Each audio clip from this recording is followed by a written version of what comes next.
হরিদ্বার থেকে 205 কিলোমিটার রাস্তা পেরিয়ে যখন উখিমঠে পা দিলাম তখন সন্ধ্যার অন্ধকার নেমেছে।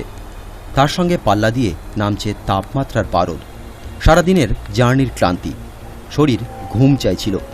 ঘুম চোখেই তাকিয়ে রইলাম পাহাড়ের কোলে জোনাকি পোকার মতো জ্বলতে থাকা গুপ্তকাশী শহরটার দিকে।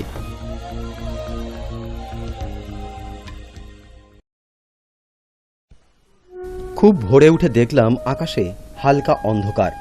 পূব আকাশে মেঘ নেই, তার মধ্যে থেকেই উঁকি দিচ্ছে হিমালয়। একটু পরেই সূর্যদেব ঘুম ভেঙে জেগে উঠলেন, আর অমনি তার ছটা কেদার শৃঙ্গের মাথায় যেন টনটন গলানো সোনা। মুখ ও বধির হয়ে তাকিয়ে রইলাম সেই দিকে।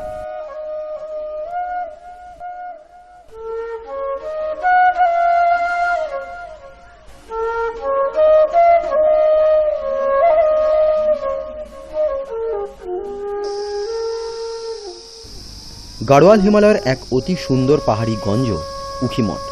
কেদারনাথ বা বদ্রীনাথ যাওয়ার পথে উখিমঠ পড়ে না, তাই এখানে তীর্থযাত্রীদের ভিড় নেই।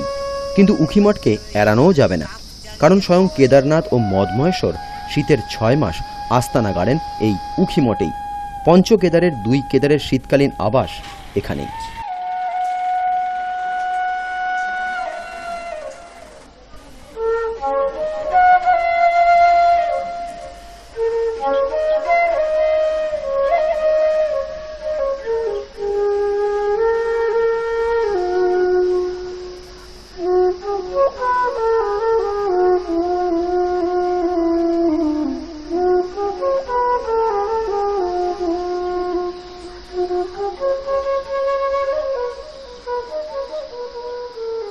মন্দাকিনীর বাম পাড়ে গুপ্তকাশীর ঠিক উল্টো দিকেই উখিমঠের অবস্থান।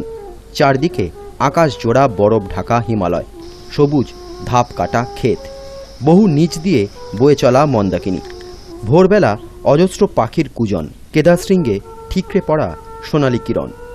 উখিমঠের মায়ায় আরও একবার জড়িয়ে পড়লাম।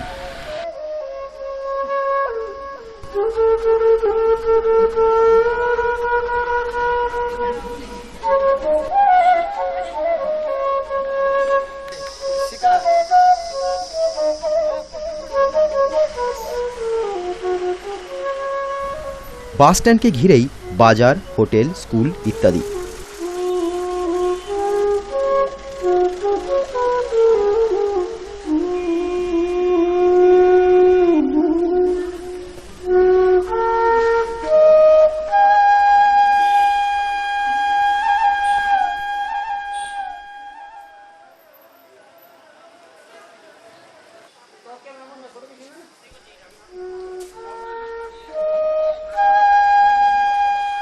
পায়ে পায়ে কর্মব্যস্ত অঞ্চলটা পেরিয়ে গেলেই হিমালয়ের অন্তরঙ্গ সান্নিধ্য।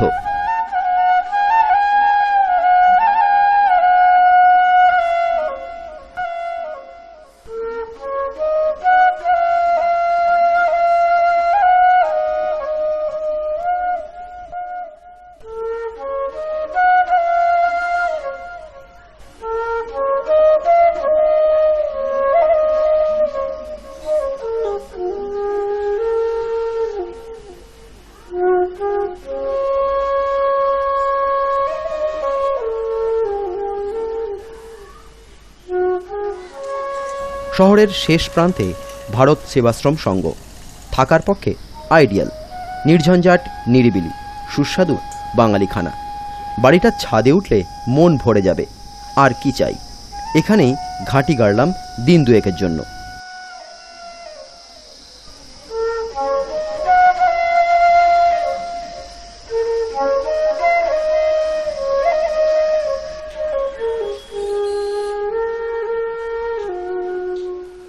1.5 কিলোমিটার দূরেই ওঙ্কারেশ্বর মন্দির। অলসভাবে হাঁটতে হাঁটতে ঘুরে এলাম।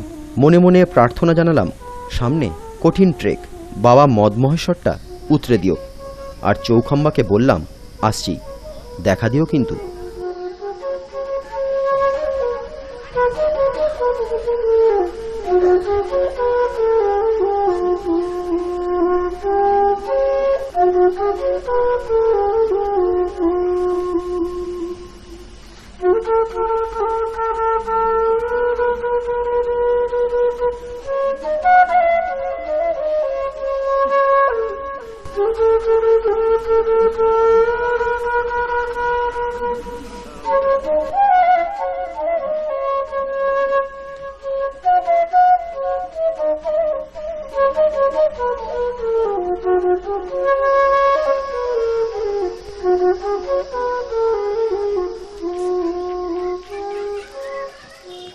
বেলা পড়তেই হিমেল হাওয়া, হিমাচলের গায়ে মেঘেদের দিনলিপি, যা পড়ার সাধ্য আমাদের নেই।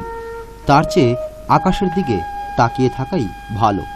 রং তুলি নিয়ে এক শিল্পী আসবে যে।